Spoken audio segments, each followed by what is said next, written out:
बच्चों भाई तुम संघर्ष करो, हम तुम्हारे साथ हैं। बच्चों भाई तुम संघर्ष करो, हम तुम्हारे साथ हैं। कर्जा माफी, कर्जा माफी, बच्चों भाई तुम आगे बढ़ो, हम तुम्हारे साथ हैं। बच्चों भाई तुम आगे बढ़ो, हम तुम्हारे साथ हैं। या सरकारचं करायचं काय, खाली डोकावरचं पाय, या सरकारचं करायचं काय, खाली डोकावरचं पाय. शेतकऱ्यांची कर्जमाफी, झालीच पाहिजे. शेतकऱ्यांची कर्जमाफी झालीच पाहिजे. या सरकारचं करायचं काय, खाली डोकावरचं पाय. या सरकारचं करायचं काय, खाली डोकावरचं पाय. अपंगाला न्याय मिळालाच पाहिजे. शेतकऱ्याला न्याय मिळालाच पाहिजे. अपंगाला न्याय मिळालाच पाहिजे. बच्चूभाऊला न्याय मिळालाच पाहिजे. शेतकऱ्याला न्याय मिळालाच पाहिजे. नमस्कार, मी रिनेश रंजन. आपण पाहतो आहोत की आताच मोजरीवरून आलोय. माननीय बच्चू कडू भाऊ यांचं उपोषण, आमरण उपोषण सुरू आहे गेली 6 दिवस. आजचा 6वा दिवस आहे आणि आत्ता आम्ही आलो आहे तुर्तास या ठिकाणी. आष्टी तालुका, आष्टी जिल्हा वर्धा, आष्टी शहीद ज्या नावाने प्रचलित आहे विदर्भात, महाराष्ट्रात हे शहर. आम्ही यांच्याशी बोलणार आहोत की नेमकं काय तुम्ही आज निवेदन घेऊन आला आहात. आजची परिस्थिती या महाराष्ट्रामध्ये अशी झालेली आहे का वरतं नरेंद्र खालतं देवेंद्र, मनात आम्ही शेतकरी दलिंद्र, अशी परिस्थिती आहे महाराष्ट्रात आमची झालेली आहे. कदाचित 5 दिवसापासून बच्चूभाऊ कडू 6 दिवस झाले आज 6वा दिवस बच्चूभाऊ कडू यांचं आंदोलनाचं आज आहे. आणि आम्ही सर्व आष्टीचे शेतकरी बांधव या ठिकाणी आष्टी तहसीलवर मोर्चा घेऊन आलेलो आहोत.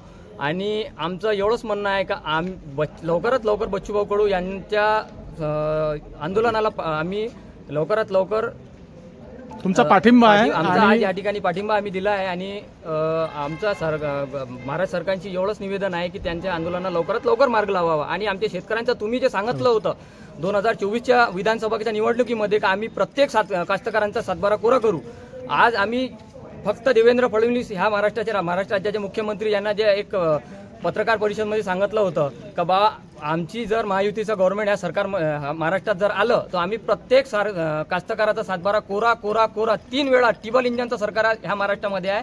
आणि 3 वेळा त्यांना सांगितलं होतं कोरा कोरा कोरा. त्यांना एवढंच आम्ही निवेदन करतो की 3 पैकी एकच डाव आपण आपला कोरा शब्द पूर्ण करावा. मुख्यमंत्री महोदय, इथे फक्त मुस्लिम नाही, हिंदू मुसलमान दोन्ही आहे. आणि या देशाची सुंदरता, या भारताची, या इंडियाची, हिंदुस्थानाची सुंदरता हिंदू मुसलमान एक आहे, ते कधीही वेगळे होणार नाही. हे सुद्धा शेतकरी. अजून कोणाला काही सांगायचं आहे, बोलायचं आहे? बिलकुल. आज आम्ही मोजरीला गेलो होतो आणि आंदोलनाला आमचं समर्थन आहे. आणि सरकारने विशेष करून लक्ष दिलं पाहिजे की त्यांची जी सध्याची जी परिस्थिती आहे त्यावर लक्ष दिलं पाहिजे. आणि या आंदोलनाकडे याचा पाठपुरावा करून 100% हा मार्गी काढायला पाहिजे. मुद्दा काही बोलायचं आहे कोणाला? गेल्या 6 दिवसापासून माननीय बच्चूभाऊ कडू यांचं आमरण उपोषण गुरुकुंज मोजरी येथे चालू आहे. शेतकरी कर्जमाफी व इतर 17 मागण्यासाठी गेल्या 6 दिवसापासून बच्चूभाऊ व त्यांचे 40 कार्यकर्ते आमरण उपोषणाला बसले आहे. त्यांची प्रकृती अत्यंत चिंताजनक आहे. आज त्यांना रक्ताच्या उलट्या झाल्या आहे. शेतकरी हा दैनिक जीवनापासून एक अत्यंत विदारक परिस्थितीमध्ये आहे.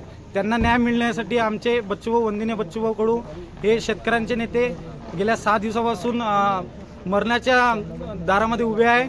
त्यांचे कार्यकर्ते सुद्धा मरणाच्या दारामध्ये उभे आहे. आम्ही इथे आष्टी तालुक्यातील संपूर्ण शेतकरी आज तहसील कार्यालयामध्ये धडक मोर्चा दिला आहे. आमच्या व बच्चूभाऊंच्या सर्व मागण्या सरकारने लवकरात लवकर मान्य कराव्या, एवढं आमचं सरकारला मान्य आहे. आणि या महाराष्ट्रात लवकरात लवकर महाराष्ट्र पेटेल. जर मागण्या मंजूर नाही झाल्या तर संपूर्ण महाराष्ट्र पेटल्याशिवाय राहणार नाही. प्रत्येक माणूस रस्त्यावर उतरल्याशिवाय राहणार नाही. 15 तारखेपर्यंत आम्ही प्रतीक्षा करू शकतो. त्याच्यानंतर आम्ही चक्काजाम आष्टी तहसीलमध्ये करू शकतो. बच्चों भाई तुम आगे बढ़ो, हम तुम्हारे साथ हैं. बच्चों भाई तुम आगे बढ़ो, हम तुम्हारे साथ हैं. नक्कीच संपूर्ण महाराष्ट्रातले शेतकरी तिथे आलेले आहे. आता बच्चूभाऊ हे स्वतःचा स्वार्थासाठी तिथे आमरण उपोषणाला बसले नाही आहे. सर्व शेतकऱ्यांच्याच मागण्यासाठी बसले आहे. म्हणून सर्व शेतकऱ्यांनी बच्चूभाऊच्या पाठीशी उभं राहिलं पाहिजे.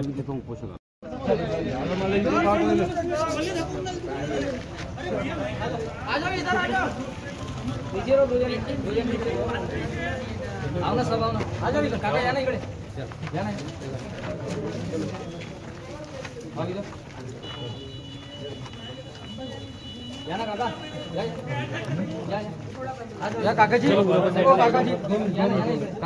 या इकडे या इकडे.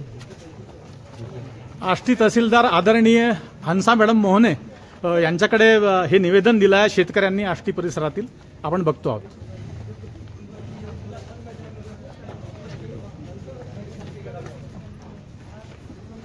मॅडम काय सांगाल शेतकऱ्यांसाठी? नाही, हे जे निवेदन प्राप्त झालेलं आहे माझ्या मार्फत शासनाला जाणार आहे. Thank you madam. मॅडमने आश्वासन दिलं आहे त्यांच्या मार्फत शासनाला हे निवेदन अवश्य पोहोचेल. आणि आमच्या आष्टीच्या तहसीलदार आहे, जरा जोरदार टाळ्या मॅडमसाठी झाल्या पाहिजे. धन्यवाद मॅडम.